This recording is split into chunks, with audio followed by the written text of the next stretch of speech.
Let me tell you a little story. Not a personal story as in my own story, but somebody I met. I was talking about this one time in the khutbah of Jumu'ah, Friday khutbah in a community in the States. Afterwards, a brother, he came up to me.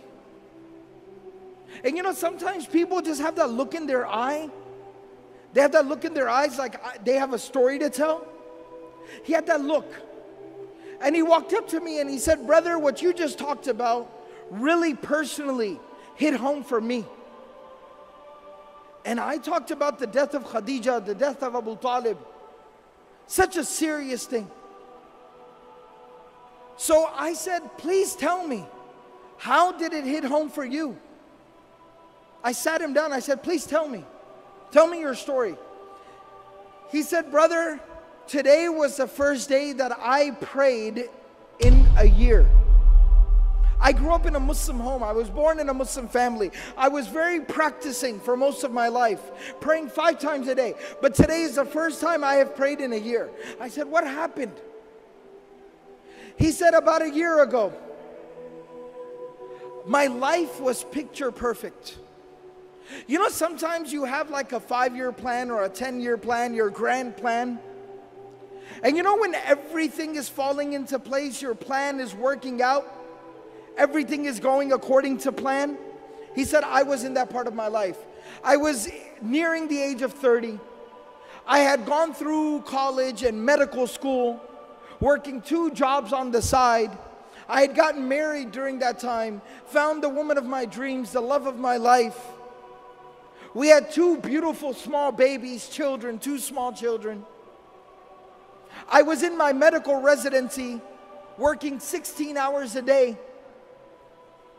And we were living in a small, tiny little apartment, not in a very good part of town. We had 1 car that was broken down. It kept breaking down every other day.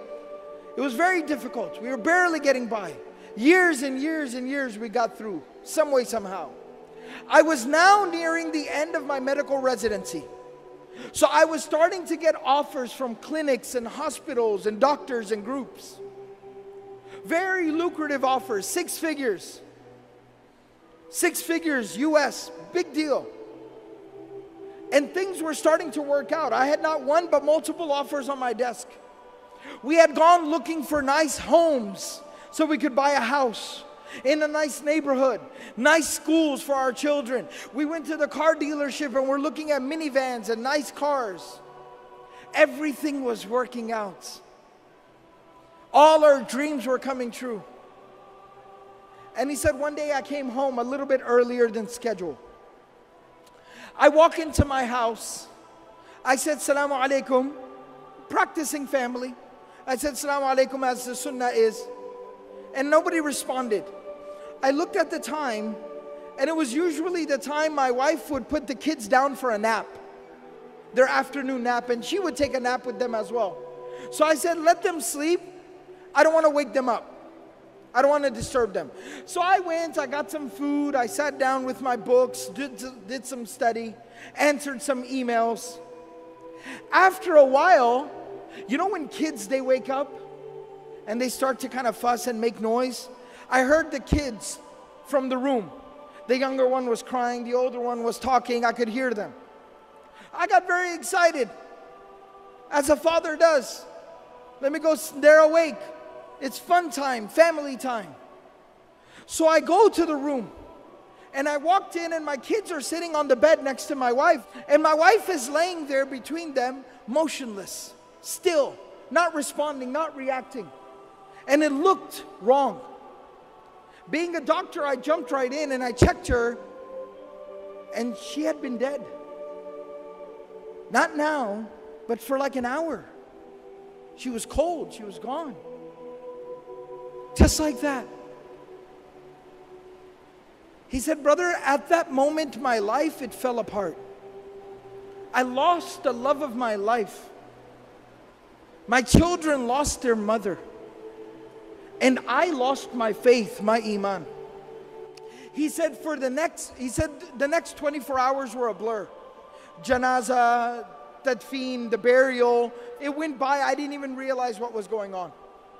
After that 24 hours ended and we buried her, I went to my room and I locked myself in my room, and I did not come out of my room for days. I kept the lights off and I just laid in my room and stared at the ceiling. I did not hold my own children in my own hands for the next few days. My mother and my brother were taking care of my babies. I didn't know what I was supposed to do. After a few days, I crawled out of bed. I reconnected with my children.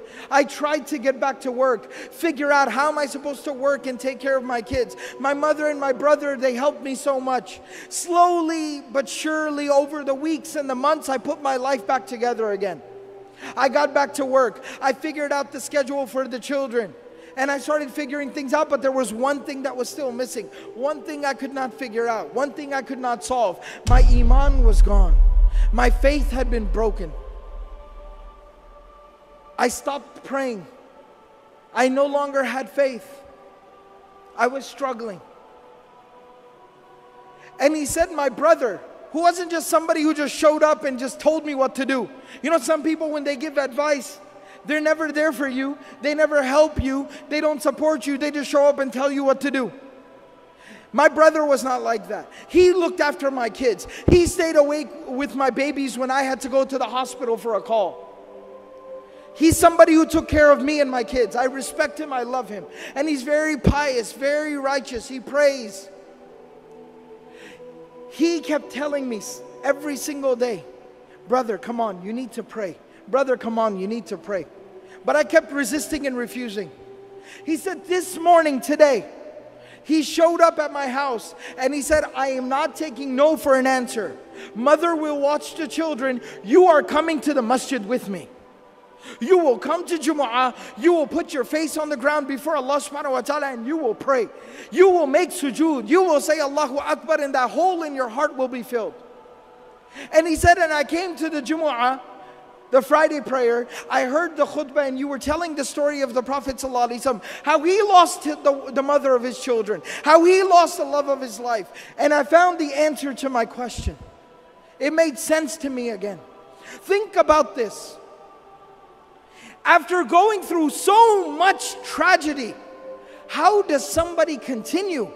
How does the Prophet ﷺ wake up the next day, go out there and preach harder than he did yesterday, work harder than he did ever before, knowing that he's going to come home to an empty home, knowing that he's going to come home to an empty bed, knowing that he's going to come home and have to look his children in the face and wipe the tears from their face that their mother is not coming back? How did he persevere? How did he continue? It was at that moment that Allah subhanahu wa ta'ala provided him a solution.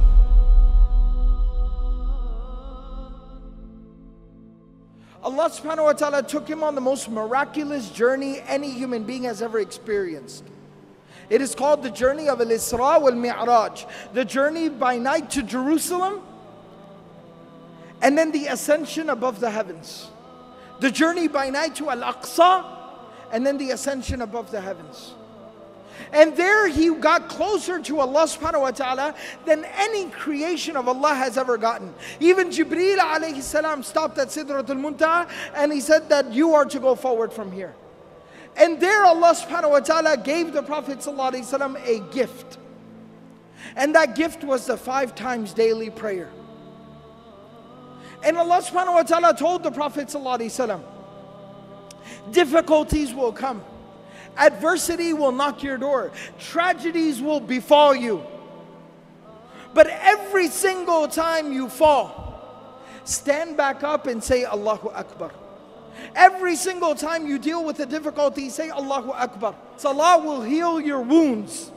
It'll solve your problems. It'll ease your difficulties.